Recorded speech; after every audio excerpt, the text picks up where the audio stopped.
Bienvenidos. Esta es la comunidad cristiana global. Una familia, no importa el lugar del mundo donde te encuentres.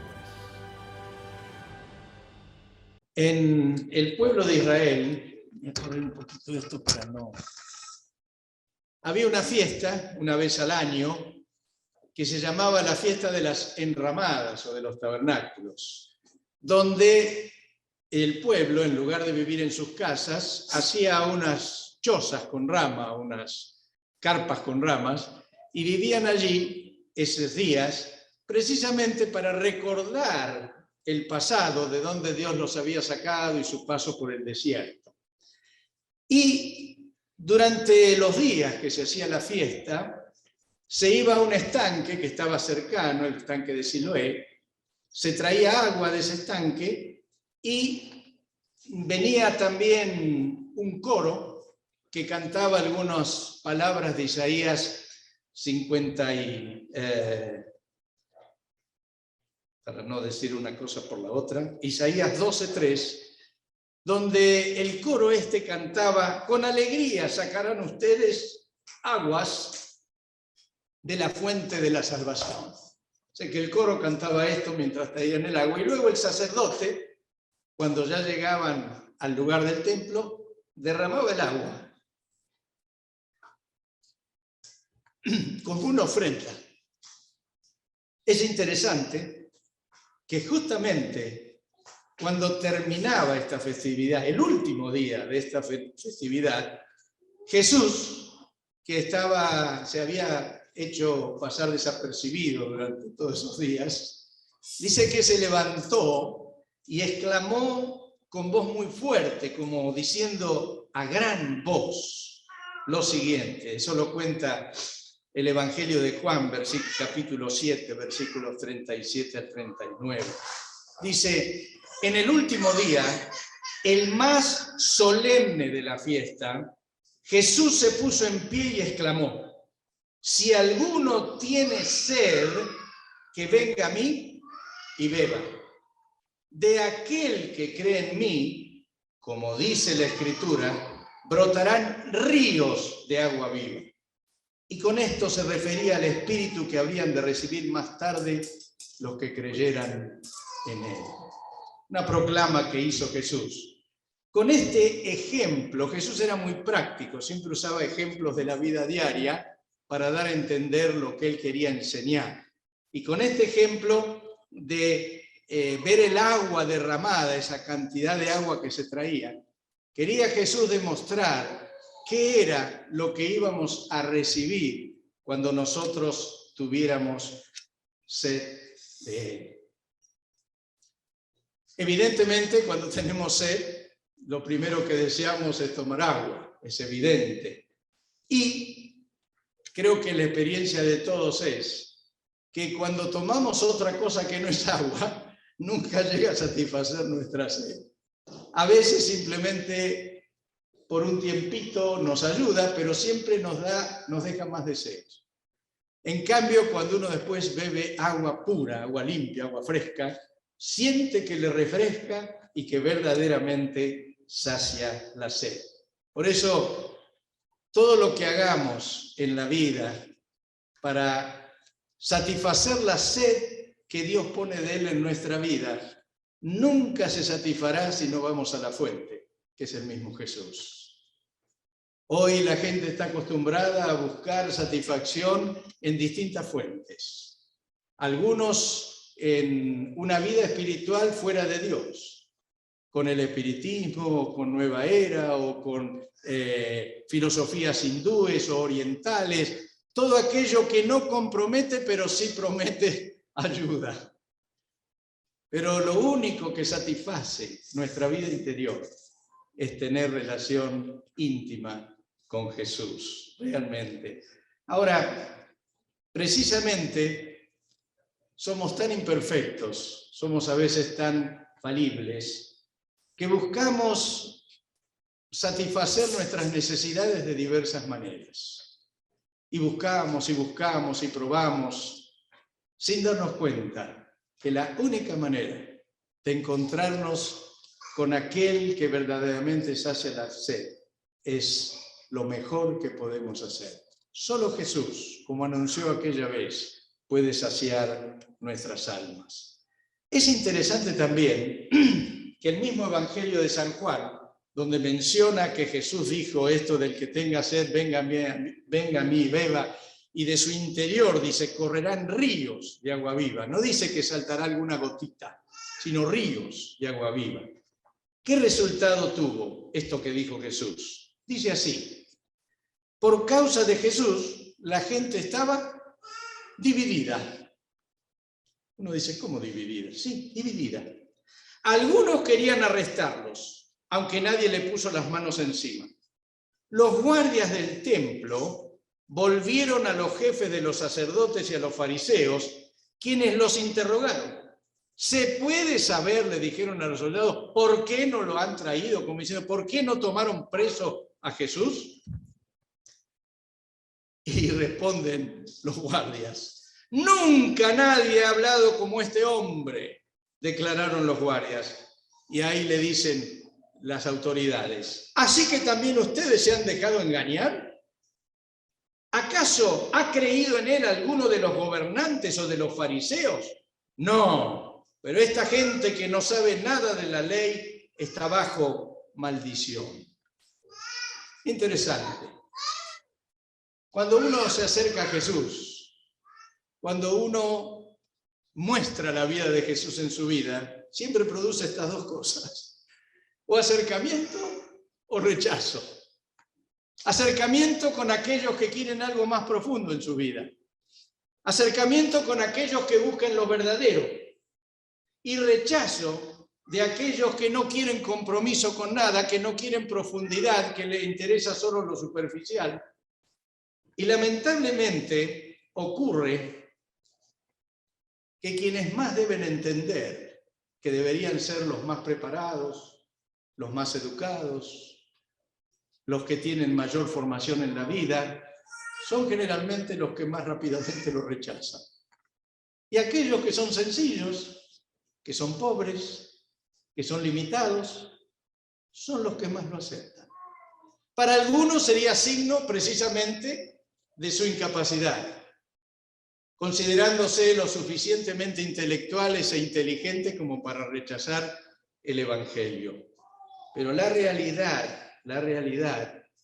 que esta gente sencilla reconocía el valor de las palabras de Jesús. Por eso no lo pudieron tomar preso, era demasiado hombre, demasiado santo, demasiado extraordinario para que pudieran llevarlo preso. Y encima cuando van a sus jefes, les dicen, nunca ha hablado un hombre así, nunca habló uno como este. Ese es el testimonio de aquellos que rozan con Jesús. Que cuando algunos quieren considerarnos retrógrados o tontos o viejos porque estamos siguiendo al Señor, algo en nuestro interior reconoce la grandeza del Señor. Aleluya. ¿En qué lugar nos ubicamos cada uno de nosotros? ¿Entre los que beben el agua de Jesús que ofrece o entre aquellos que le rechazan? ¿Saben? Cada vez que surgen dudas en cuanto a la fe en mi interior, siempre recuerdo primero mi necesidad de humillarme, de ser alguien que reconoce su necesidad de Dios. Y siempre recuerdo las palabras de Santiago, que siempre me pegan duro cuando las leo. Santiago 2:5, en la traducción en lenguaje actual, dice así, Santiago era hermano de Jesús. Y dice, escúchenme bien, hermanos queridos. Dios eligió a la gente pobre de este mundo para que la confianza en Dios sea su verdadera riqueza y para que reciban el reino que Él ha prometido a los que lo aman. Santiago está diciendo, muchachos, chicas, la gente sencilla, la gente que es un poco más elemental, ellos han sido elegidos por Dios para creer, para recibir el reino. Hay una señora que viene a casa, creyente, que viene a ayudar de tanto en tanto para la limpieza. Es una señora muy sencilla, pero cree. Tiene una fe genuina. En todo ora con fe, la declara.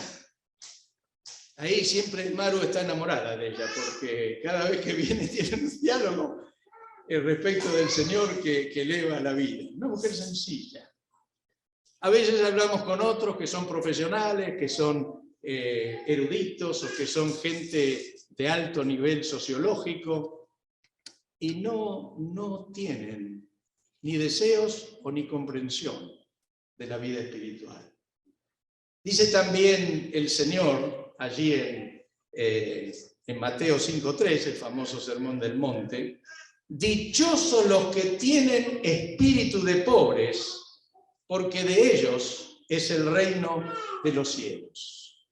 Ahora usted me dirá, dígame hermano, ¿usted está promoviendo la pobreza? ¿Usted está promoviendo que seamos pobres? No. Ni Jesús ni Santiago promovieron que seamos indigentes. Lo que ellos promovieron es que nuestras vidas reconozcan su necesidad de Dios. Un pobre no tiene recursos. Yo me acuerdo cuando allá por la década de los 80, el pastor Anacondia, el evangelista Anacondia, hizo una campaña en una zona muy pobre, muy pobre, ahí cerca de nuestra congregación. Y me acuerdo que estaba entre los que tenían que recibir a la gente para ponerlos ahí en lista para que los recibiera, y venía gente de lo más necesitada, gente que nadie las recibía, gente que nadie los atendía para curarlos, gente que tenía defectos físicos o males de años, pero que en ningún lado los recibían o porque no tenían ni obra social, en los hospitales los rechazaban por molestos. ¿Y a dónde recurrían? Recurrían al lugar donde podían sentir que eran aceptados y donde se iba a pedir por ellos. Creían en un Dios que los podía ayudar. Eran pobres, pero no meramente porque eran pobres físicos, sino eran pobres porque reconocían realmente que necesitaban a Dios. Y creo que muchas veces nosotros en nuestro orgullo no nos damos cuenta cuánto necesitamos estar cerca del Señor. Soy muy consciente que cuando no tengo sed de Dios, cuando siento cierto vacío o me siento sin fuerza espiritual, es porque bebí demasiado de otras fuentes que no son el Señor. Tal vez no lo hice conscientemente, tal vez me dejé llevar por la vida diaria, pero la realidad es que no siempre uno bebe del agua que proviene del Señor. Es interesante que el capítulo 8 de Juan, ustedes lo conocen, le traen a Jesús una mujer que había sido sorprendida adulterando. No voy a entrar en detalles de ese texto hoy, lo que quiero más que nada es mencionar esto. Trajeron a esta mujer porque querían hacerle una trampa a Jesús. Querían que Jesús determine si había que apedrear a esta mujer como pedía la ley de Moisés, o desconocería como judío la ley de Moisés y aceptaría la ley romana, que no podían ejecutar una sentencia de muerte. Cualquiera de las dos cosas que Jesús decidiera lo ponía mal, o con los judíos o con la ley romana. Uno dice, es una encrucijada, es una acción que uno a veces no sabría cómo resolver. ¿No saben lo que me llama la atención? Y eso es lo que quiero resaltar hoy de ese texto.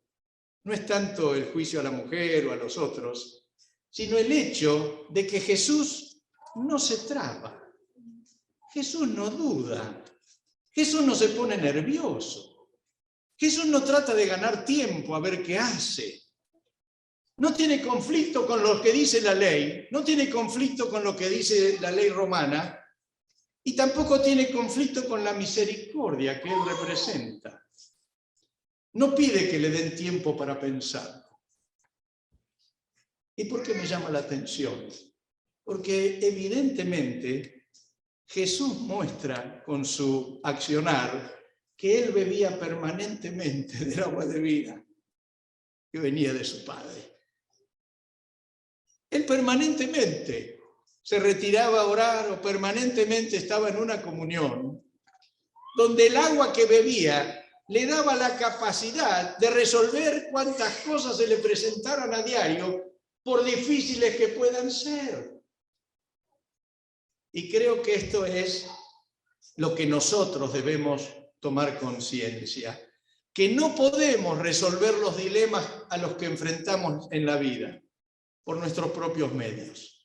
Podemos tener capacidades humanas, podemos tener una buena educación y es necesaria. No rechazamos en ninguna manera toda la educación posible. Al contrario, la educación trae libertad.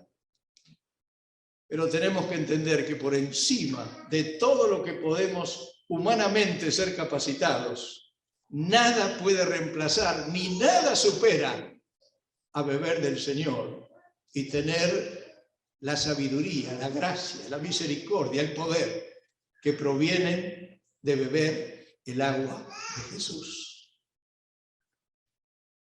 Creo que muchas veces, al ser consciente de que no estoy en la mejor forma, veo que decaigo cuando no se cumplen mis expectativas.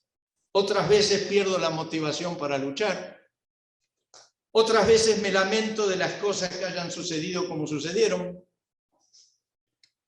No pocas veces estoy disconforme con mí mismo y con algunos otros.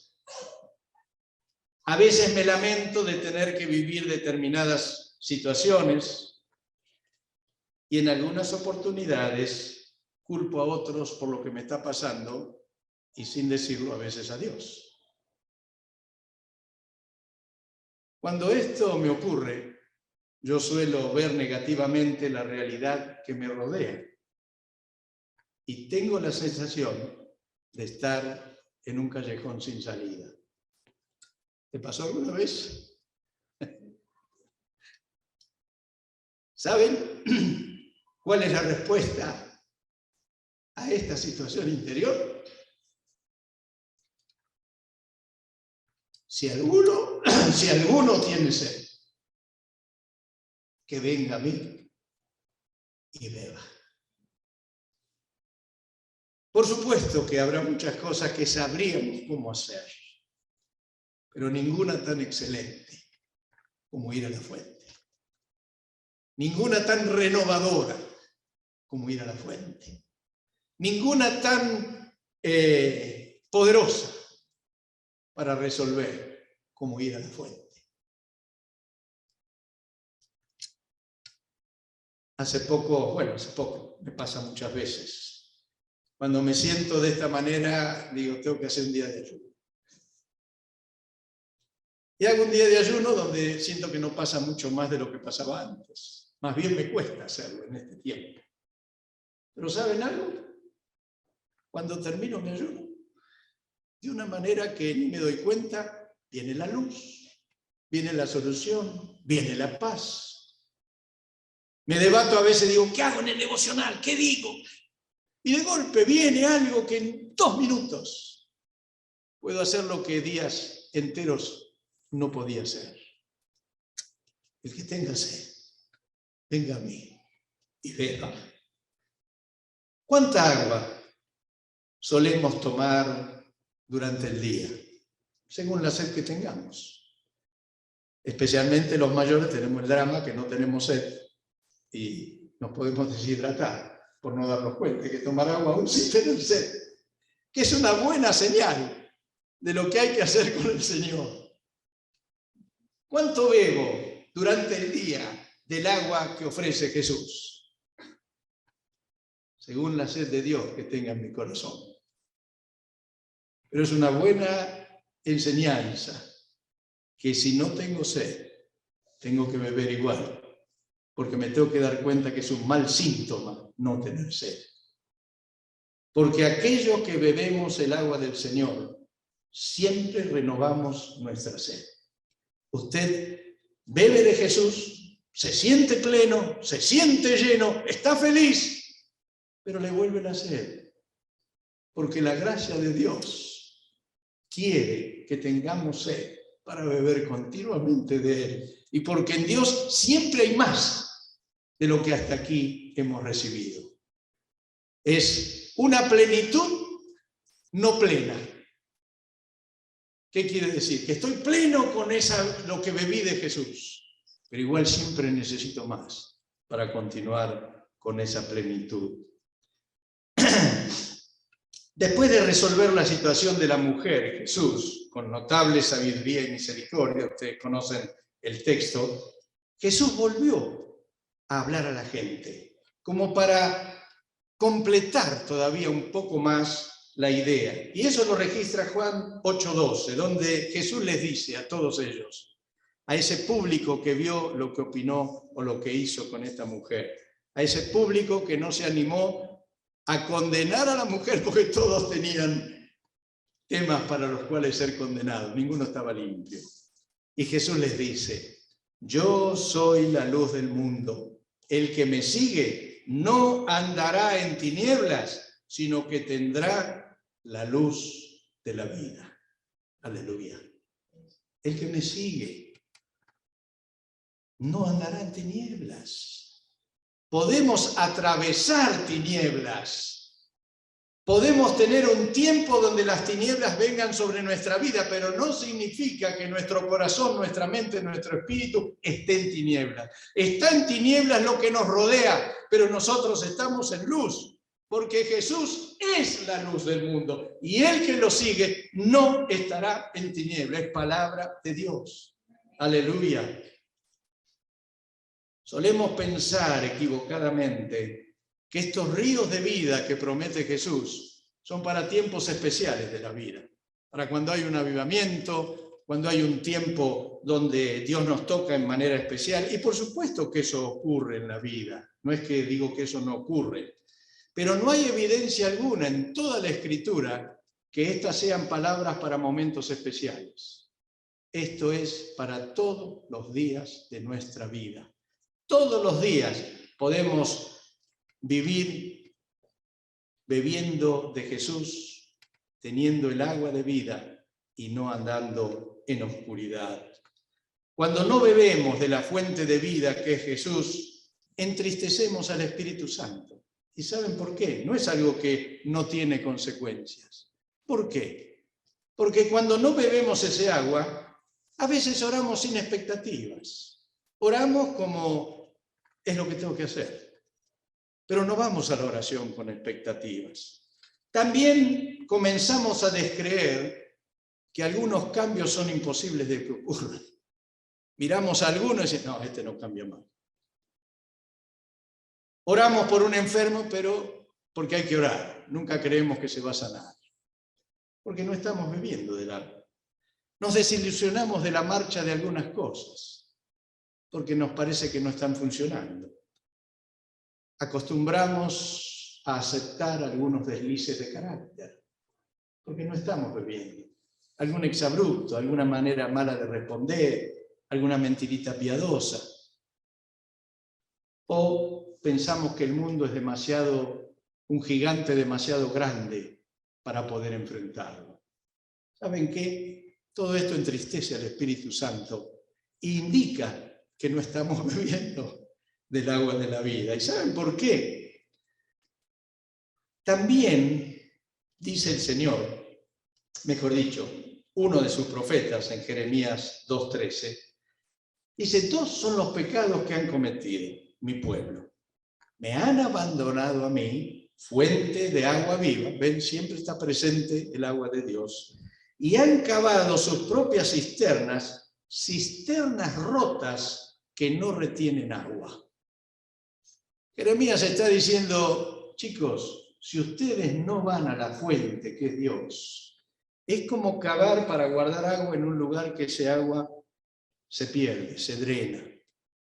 Y esto es evidentemente lo que nos permite ver la realidad de una manera oscura, negra, difícil de alcanzar. La realidad es que el mundo siempre fue mundo. Y la realidad es que tanto Jesús como Pablo, como todos los creyentes hasta aquí, han enfrentado un mundo difícil, un mundo lleno de incorrecciones, un mundo lleno de atrocidades, un mundo lleno de cosas que nos pueden desalentar. Y el secreto cada día es poder beber del agua de vida que da Jesús. Tenemos un mundo difícil. Creo que enfrentamos en la actualidad un mundo, a nuestro juicio, más difícil que de nuestros antecesores. Pero estoy convencido que para que las cosas se modifiquen, debemos cambiar nosotros y no lo demás. Y debemos seguir el camino que propone Jesús, porque sigue vigente. Y este camino es su proclama: si alguno tiene sed, que venga a mí y beba. Yo soy la luz del mundo. El que me sigue no andará en tinieblas, sino que tendrá la luz de la vida. Hermanos, yo quiero terminar con una nota de alegría. Tenemos disponible la fuente de vida. Tenemos disponible la gracia de Dios.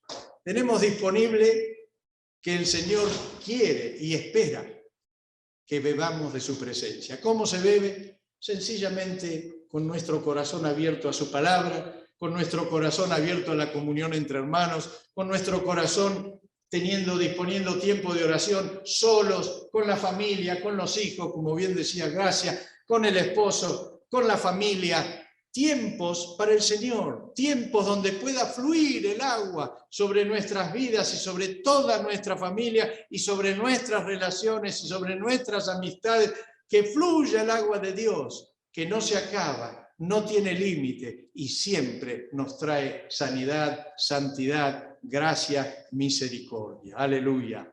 Por eso simplemente quiero terminar orando. Y les invitaría a que nos pongamos de pie y que simplemente le pidamos al Señor y le digamos: Señor, yo quiero beber del agua de vida. Yo quiero este agua para mi vida. Quiero llenarme de tu presencia y quiero, Señor, ¿por qué no se juntan entre dos o tres, así como se juntaron aquí algunos? Júntense entre dos o tres y yo voy a orar primero, pero cada uno en su grupito también. Ora al Señor y pídale que Dios derrame agua sobre todos los otros en los que están juntos. Amén. Amén. Señor, bendecimos tu nombre en esta mañana. Te pedimos, Padre, en el nombre de Jesús, que nos permita saciar nuestra sed con tu presencia viva. Queremos que el Espíritu Santo, Señor, llene nuestras vidas, llene la vida de nuestros hijos, de nuestros hermanos, de nuestro cónyuge, de nuestra familia. Señor, que podamos ver verdaderamente fluir esa gracia tuya en nuestra familia, en nuestras vidas, en nuestro trabajo, en nuestro diario vivir. Y Señor, que todo ese mundo difícil, agresivo, que a veces nos hace desilusionar o nos hace sentir pequeños, que podamos enfrentarlo en el nombre de Jesús. Señor, pedimos esto, rogamos que nuestras vidas sean luz, que como tú dices, el que me sigue no andará en tinieblas. Y Padre, en el nombre de Jesús, Señor, yo bendigo a cada uno de mis hermanos. Te pido, Señor, que cada familia aquí representada pueda ser llena de tu presencia. Que cada familia, cada joven, cada mujer, cada varón pueda poder cada día beber de tu gracia. Te lo pedimos, Señor, te lo rogamos y así lo proclamamos. En el nombre de Jesús. Amén. Amén. Amén.